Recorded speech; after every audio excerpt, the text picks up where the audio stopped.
बहुत समय पहले की बात है। एक छोटे से गांव में एक स्त्री रहती थी। उसका नाम था कविता। कविता साधारण स्त्री थी, पर हृदय से बहुत निर्मल थी। वह एक गरीब किसान की पत्नी थी, पर अचानक महामारी में उसके पति की मृत्यु हो गई थी। अब कविता अकेले थी और वह दो छोटे छोटे बच्चों की माँ थी। गांव में उसके लिए कोई सहारा नहीं था। लोग उसे ताने देते। विधवा का जीवन बोझ होता है। यह औरत अपने बच्चों को कैसे पालेगी? इसके घर तो कोई कमाने वाला भी नहीं है। कविता दिन रात मेहनत करती, दूसरों के घर काम करती, खेतों में मजदूरी करती, परंतु गरीबी और तिरस्कार में उसके मन को तोड़ दिया था। लेकिन एक बात उसे जीवित रखती थी। वह थी उसकी आस्था।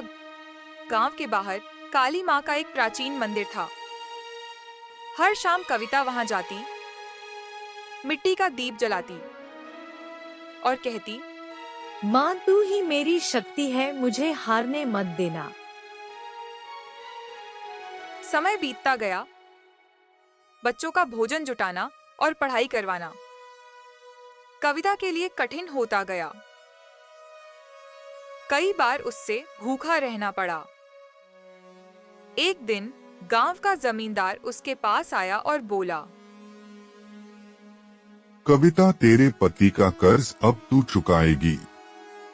अगर पैसे नहीं है तो तेरी जमीन और घर हमारे हवाले कर दे। कविता ने कांपते हुए कहा, यह घर मेरे बच्चों की आखिरी उम्मीद है, इसे मत छीनो। जमींदार ने कठोरता से कहा, गरीब की कोई आशा नहीं होती, तेरे पास केवल 2 दिन है। यह सुनकर कविता टूट गई। वह रोती हुई काली माँ के मंदिर पहुंची और बोली, माँ, मैं तेरे सामने हाथ जोड़ती हूँ। मेरे पास कुछ नहीं है, पर मेरी भक्ति है। अगर तू चाहे तो मेरी दुनिया बदल सकती है। उस दिन से कविता ने निश्चय किया कि जब तक माँ काली उसका दुख दूर नहीं करेंगे, वह रोज उपवास करेगी और मंदिर में रात्रि पहर पूजा पाठ करेगी। वह दिन भर खेतों में मेहनत करती, बच्चों को संभालती और रात होते ही मंदिर में जाकर माँ की मूर्ति के सामने बैठ जाती है और पूजा पाठ करती और काली माँ से प्रार्थना करती। गांव वाले हंसते और कहते, पूजा पाठ करने से पेट नहीं भरता। क्या माँ काली तेरे लिए आकाश से उतरेंगे? लेकिन कविता का विश्वास अटूट था। वह कहती, माँ अपने भक्त की पुकार जरूर सुनेंगे। एक रात भयंकर तूफान आया।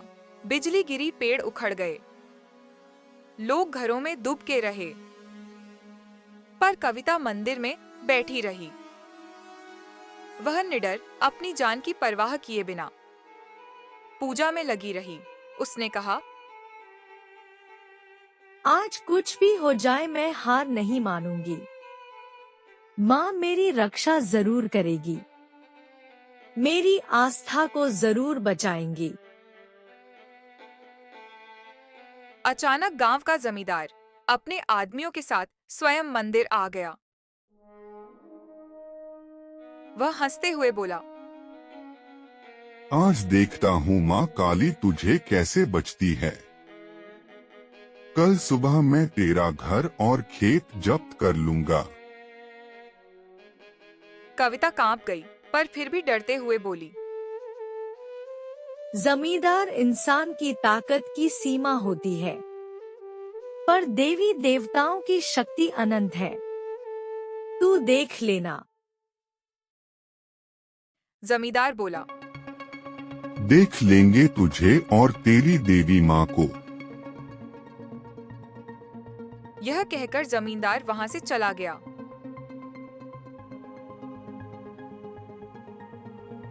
रात गहरी हो गई।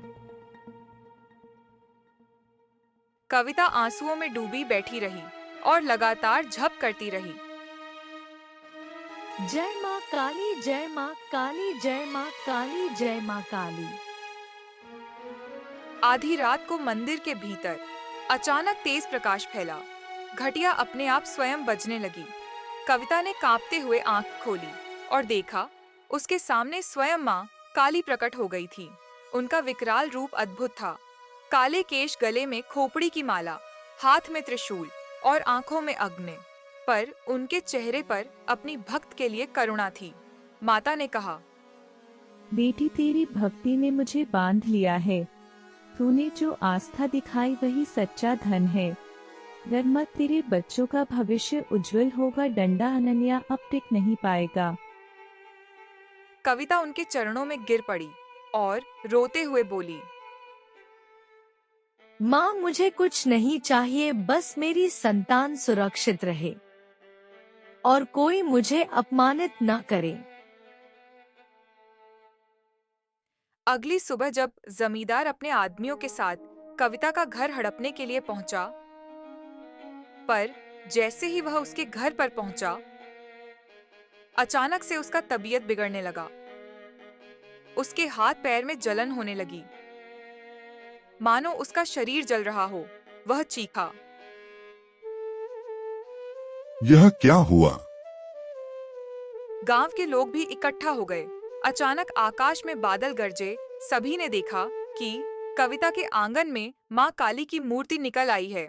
जमींदार भयभीत होकर कांप उठा। उसने कविता से माफी मांगी और कहा, मैं अब किसी गरीब का अपमान नहीं करूंगा। तेरा घर और खेत हमेशा तेरा रहेगा। गांव वाले इस मां काली का चमत्कार मानने लगे और पूजा पाठ, देवी देवता में विश्वास करने लगे। कविता अब सम्मानित जीवन जीने लगी। लोग उसके पास आकर आशीर्वाद लेते और कहते, तूने साबित किया कि सच्ची भक्ति व्यर्थ नहीं जाती। उसके बच्चे बड़े होकर अच्छे विद्वान बने। गांव में उसका परिवार आदर्श बन गया। कविता रोज मंदिर जाती और मां से कहती, माँ, मुझे दर्शन देने के लिए धन्यवाद। मैं जानती हूँ तू हर उसे स्त्री में बसती है जो कठिनाइयों से टकराकर हार नहीं मानती। कहानी से हमें यह शिक्षा मिलती है कि सच्ची भक्ति और आस्था कभी व्यर्थ नहीं जाती। स्त्री कमजोर नहीं, बल्कि स्वयं देवी का स्वरूप होती है। अन्याय चाहे कितना भी बड़ा हो, सत्य और विश्वास से पराजित हो जाता है। आज भी हमारे भारत देश में हिंदू धर्म में लोग मां काली का पूजा बड़े धूमधाम से करते हैं। आज भी लोग मां काली के प्रति भक्ति में विश्वास करते हैं। आज भी लोग मां काली से प्रार्थना करते हैं और अपने मंगलमय जीवन की कामना करते हैं। सभी लोग मां काली के लिए चैनल को सब्सक्राइब करें, वीडियो को लाइक करें और कमेंट में जय मां काली जरूर लिखें। मां काली सबकी एक मनोकामना पूरी करेंगे।